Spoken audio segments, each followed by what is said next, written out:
మీ ఎలాంటి వ్యాపార ప్రకటనలకైనా వెంటనే మా ఛానల్ సంప్రదించండి. ప్రస్తుతం మనతో పాటు ప్రముఖ ఆధ్యాత్మికవేత్త ఆస్ట్రాలజర్ దత్తాత్రేయ గణపతి ఉపాసకులు మురళీధర్ శర్మ గారు ఉన్నారు. గురువు గారితో మాట్లాడేద్దాం. నమస్కారం గురుగారు. హర హర మహాదేవ శంభో శంకర. 2026 కొత్త సంవత్సరం కన్యా రాశి వారికి సంబంధించి ఈ రాశి వాళ్ళందరికీ ధనపరంగా ఎటువంటి లోటు ఉండకూడదు, ఆర్థికంగా బాగుండాలి, ఏ పని చేసినా ముందుకు వెళ్ళాలి, ఎటువంటి లోట్లు ఉండకూడదు అనుకుంటే ఎటువంటి పరిహారాలు బాగుంటాయి అంటారు? సంవత్సరం మొత్తంలో కూడా ఎప్పుడు చేసుకున్నా వెసులుబాటు ఉండేలాగా మంచి రెమెడీస్ ఏమైనా ఉంటే వీళ్ళ కోసం తెలియజేయండి. ముందుగా ప్రేక్షకులకు ఈ యొక్క కన్యారాశి వారికి ఆంగ్ల సంవత్సర శుభ ఆశీస్సులు. 2026లో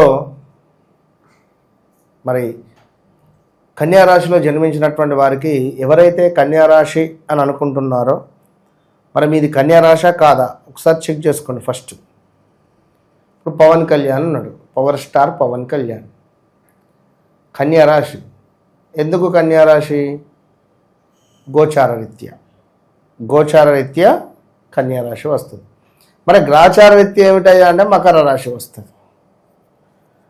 సో ఇవి రెండింటినీ మనం బేస్ చేసుకోవాలి. అదేవిధంగా తను జన్మించినటువంటి ఆ డేట్ ఆఫ్ బర్త్ ప్రకారంగా నడిచే దశ అంతర్దశలను బేస్ చేసుకొని అది చూడాలి.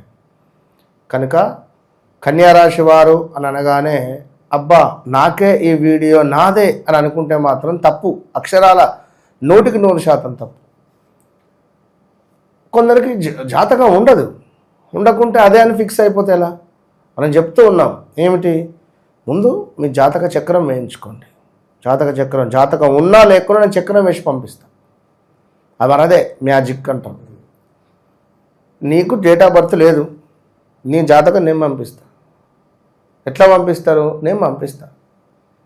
మొన్న అంటే రీసెంట్గా నిజంగా బయట జనాలు ఎట్లా తయారయ్యారంటే చాలా దరిద్రంలో ఉన్నారు వీరు. అసలు ఎందుకు ఇప్పుడు కొన్ని మాటలు కూడా మాట్లాడడం దండగా.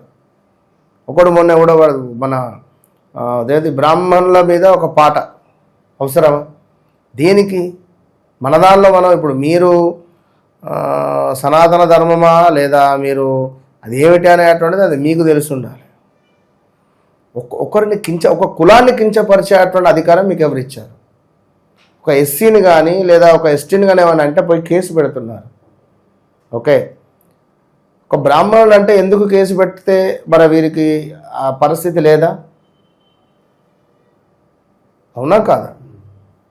ఎంత వైరల్ అవుతుంది వీడియో, అది ఇంతటి బాధాకరము. అదేమిటి, మన గోచి కట్టుకుంటావు ఎందుకు, అదేమిటి పొద్దున్నే గుళ్ళో ఆరతిచ్చి గంట కొట్టగానే అలసిపోతావు, తట్టపారం వస్తే తెలుస్తుందంటే ఎవ్వరి పరిస్థితి వారిది. నీకు ఇట్లా కూర్చొని నువ్వు ఇంటర్వ్యూ చేస్తేనే నైట్ వరకు నువ్వు అలసిపోతావు. నీ పని అది, నీ కర్మ. అవునా కాదా? నా కర్మకు నాకు, నీ కర్మకు నీకు. ఎవరి పరిస్థితి వారిది. తట్టపారం మోసేస్తేనే అనేటువంటి తప్పు. ఉదయం పూట వెళ్ళి అక్కడ కూర్చొని అంత శుభ్రం చేసుకొని ఆ విగ్రహాలన్నీ కడిగి బట్టలు మార్చి మంచిగా ముఖంలో ఒక కళలాగా క్రియేట్ చేసి ఒక కళ వచ్చేటట్టుగా మంచిగా గంధము కుంకుమతో అలంకరణ చేసి ఒక పూలమాల వేసి మళ్ళీ కిందంతా తుడుచుకొని నైవేద్యం ఉండి స్వామికి పెట్టి ఒక హారతి ఇచ్చే వరకు 1.5 గంటల సమయం పడుతుంది. నేను ఛాలెంజ్ చేసి చెప్తున్నా, ఓపెన్ ఛాలెంజ్. నిజంగా ఎవరైతే ఒక్కరోజు వాళ్ళు చేసే పని చేయండి, ఒకటే రోజు ఎక్కువద్దు. వారు ఎన్నింటికి లేస్తారు తెలుసా? 4:30కు లేస్తారు. 5:30 వరకు గుడికి వెళ్ళిపోతారు. 5ంటికి గుడి తీస్తారు. తీసి 5 గంటల నుండి 11:30, 12 వరకు గుళ్ళనే కూర్చోవాలి. మళ్ళీ 12:30, 1ంటికి ఇంటికి వెళ్ళి ఒకవేళ బ్రహ్మచారి అయితే వాడే వండుకొని తినాలి. లేదా ఇంట్లో ఫ్యామిలీ ఉంటే వాళ్ళు వంట వండి పెడతారు. తినగానే ఏమైతే తెలుసా? నిద్ర వస్తుంది పిచ్చి ఘోరంగా. బయటికి వెళ్దామంటే శరీరం మద్దుగా ఉంటుంది, ఎందుకంటే ఉదయం లేచారు కనుక. పడుకోవాలి. ఈ మధ్యాహ్నం పడుకో, మళ్ళీ సాయంత్రం లేచారు గుడ్ టైమే 5ంటికి. 5 to 8:30, 9 ఎక్కడికి పోతారు అతను? ఏం చేయగలుగుతాడు? 9:30కి మళ్ళీ ఇంటికి వచ్చి తిని పడుకుంటే నిద్ర పట్టదు, మధ్యాహ్నం పడుకున్నాడు. ఎన్నో అవస్థలు ఉంటాయి, ఎన్నో బాధలు ఉంటాయి. అవి ఎట్లా మాట్లాడతారు? సరే, ఎక్కడి నుంచో ఎక్కడికో వెళ్ళిపోయాం. కానీ వాస్తవానికి కన్యారాశికి సంబంధించినటువంటిది ఏంటి అంటే ఇప్పుడు ట్రోల్ అయ్యే పరిస్థితులు ఉన్నారు వీరిపై అధికంగా ట్రోల్స్ మనకు యూట్యూబ్లో కానీ ఇప్పుడు చూడండి, ఇప్పుడు పవన్ కళ్యాణ్ గారు అన్నది లేదు, చేసింది లేదు. ఇది కూడా బాధాకరమే. వాస్తవానికి ఎవరు ఏమన్నా అనుకోండి, నేను ఏ పార్టీకి కాదు, నాకు ఏం సంబంధం లేదు. ఏదో చిన్న మాట తన నోటి నుండి వాస్తవానికి తెలంగాణలో ఉండేటువంటి ప్రజల యొక్క చూపు వల్ల కోనసీమలో ఉండేటువంటి కొబ్బరి చెట్టు ఎండిపోయాయి అని ఎవరు మాట్లాడలేరు. తను మాట్లాడేటువంటి మాటలను వక్రీకరించి ఏదో సృష్టించినటువంటి సందర్భం ఉంది. సరే, అది ఏదేమైనా ఈ కన్యారాశి వారికి సంబంధించినటువంటి వారు ఎవరైతే ఉన్నారో వారు ఇప్పుడు ట్రోల్ అయ్యే పరిస్థితి.